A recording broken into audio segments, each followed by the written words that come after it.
Grabe, pinatunayan talaga na itong si Carla ay ano nga ba?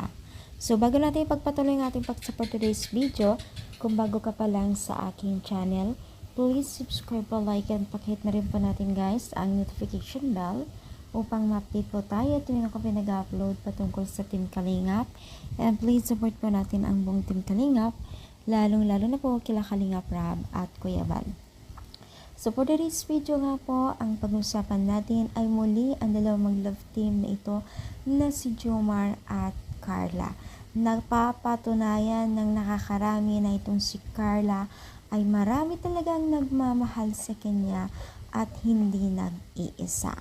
So patunay ito at alam niyo ba guys na ang kanyang channel ay sobrang dami na po agad ng kanyang subscribers and 100,000 na rin po ang kanyang views. So alam naman natin pag sikat ang isang tao ay talagang mataas or mabilis maglago ang kanilang mga social media account o mga followers po nila. So dito kay Carla ay patunay ito na kung saan ay maraming nagmamahal at napatunayan naman niya.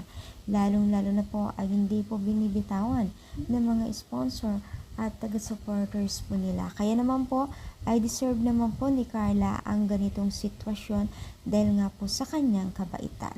Sana nga tuloy-tuloy ang pagiging isang Carla niya at hindi magbabago, no? So umaasa po na nakakarami na hindi magbabago itong si Carla.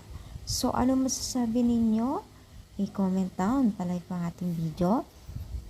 Thank you so much. More power and God bless all guys.